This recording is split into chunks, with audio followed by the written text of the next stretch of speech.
Kwanirizaako nnyo yonna gy'osinza okuba ng'otuwuliriza nkutegeeza okola ky'amaanyi nnyo okwekuumira ku Yugi Updates TV gwe mukwano gwange ali eyo ampuliriza. Amawulire mabi okuva eri Hunter Muyanja Ssennyonga nga Bobi Wine ali ku front ne ex-Mark Guild President for Mukono South Seat. Ekifo ekyo kirabika nga kizzeemu okulwennemba, kizzeemu okusika omuguwa gwe mukwano gwange ali eyo eri Muyanja Ssennyonga ssaako ne ex-Mark Guild President Guild President agala okujja ku kifo kino ekya Mukono South Seat. Kutegeeza nti nno gw'atannakuba ng'osubscribinga genda maaso n'okuba ng'osubscribinga. Nagamba nti no towerabira koona mukadde kajja kuyambako okuleetera notification message okusobola okubeera nga ogenda mu maaso.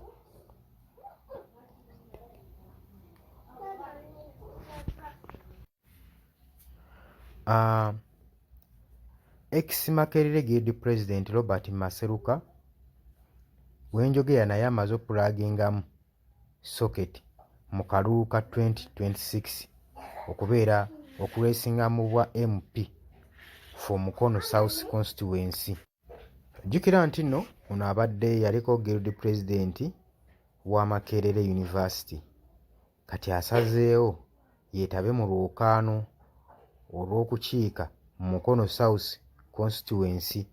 Ayagala kujja era Praga yagisonseseemu dda. Jjukira nti nno tuyinamu constituency veteran politician Johnson Muyanja Ssennyonga eyabaddeko emabega nga representinga ng'era emabega kaawo ayagala naye kujja mu 2026 election. Gye buvuddeko ono Ssennyonga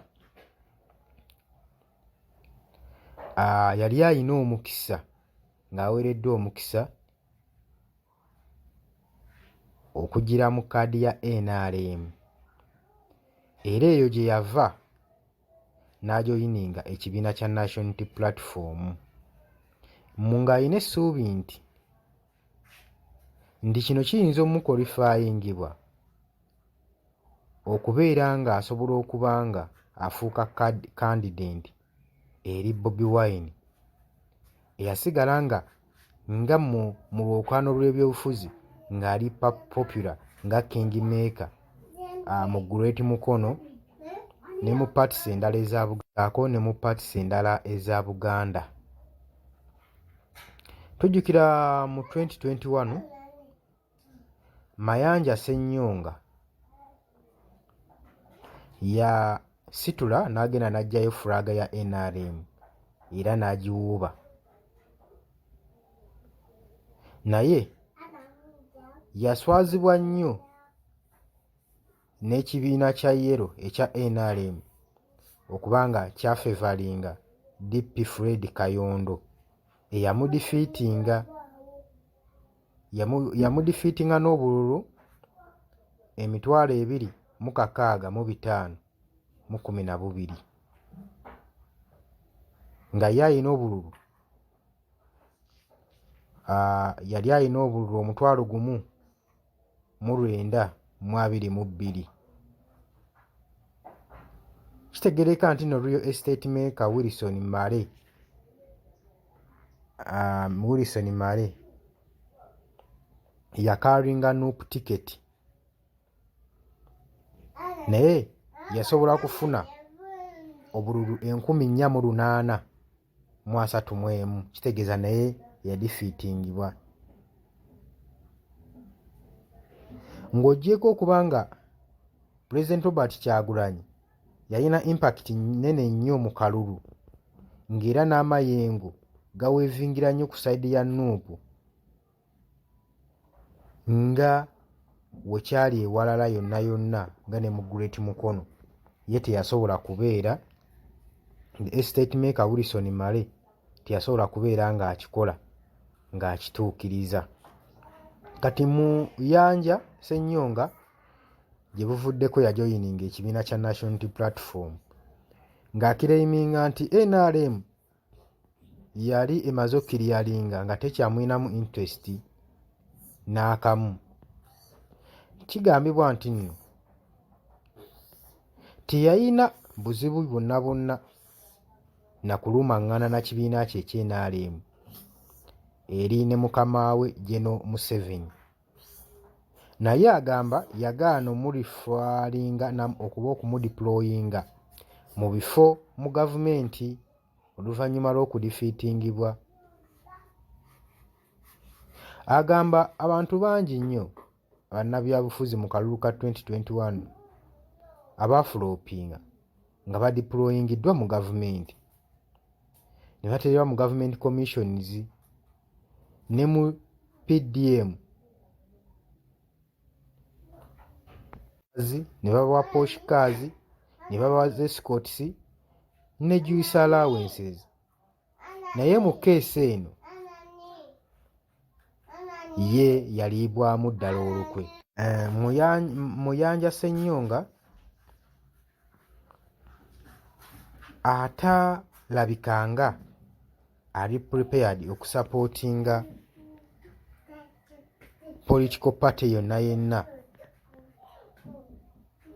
etasobola kubanga eri mu position nga emuwa monthly salary. Agamba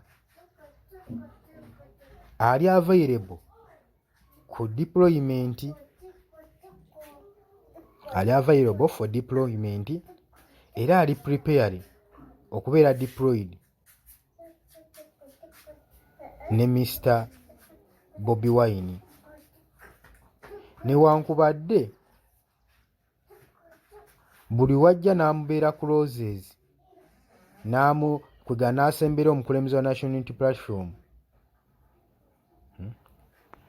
tamwatuliranga, naye agamba nti wonna wamwagala asaavinge ajja kusaavingawo ye mwetegefu. Abilivinga nti most popular politician on National Unity Platform esobola omuwa front mu Mukono South asobole okuba nga yeesimbawo ku kifo ekyo. Kyokka ne Kavule alabika nga ali determined okufrontinga Robert Maseruka. Ono gwe bakonsideralinga okuba nga ali predictable era nga ali easier eri Bobi Wine okontrolinga era n'okuextractinga personal loyalty. Kati Muyanja Ssennyonga agamba singa in case Kavule tali prepared okwaboninga Robert Maseruka, Bobi Wine alina okuba nga akonsideringa ye okufrontinga Mukono municipality. Eno gy'akiraiminga gy'agamba muno yagisobola bulungi nnyo era ogiwangulamu, era asobola ogiwangula nnyo izi nnyo n'okusinga Betty Nambooze. Ono asaavinze entaya ye azinga ali mu Mukono. Agamba ye asobola okuwangula n'okusinga Betty Nambooze mu municipality ey'e Mukono. Agamba era omukisa guba weeguli ngono omwana si mwetegefu. Asaba President Robert Kyagulanyi Ssentamu omukisa aguweye asobole okuba nga aresinga mu kalulu ka 2026 elections. Bw'atyo bw'avuddeyo n'asaba gwe mukwano gwange aliyo ampuliriza. Tubaagala nnyo, mubale kwekumira ku Yugi Updates TV. Mbategeeza tugenda kuba nga tukyabaleeta information omulala mungi nnyo. Temuvaako, mwebale kwekumira ku bagana nga bali emitala w'amayanja. Nyongera mu maaso n'okubalamusaako, mwebale kwekumira ku Yugi Updates TV. Abala nyongera bategeeza abapya organic babagamba nti atawanyiza ekirwadde ekyalusa bakubire ku noti 7 noti 47 91 7 noti 8 oba bakubire ku noti 778 noti 778 8 11 35 97 ojja kuba nga obafuna bulungi nnyo gwe mukwano gwange ali eyo ampuliriza.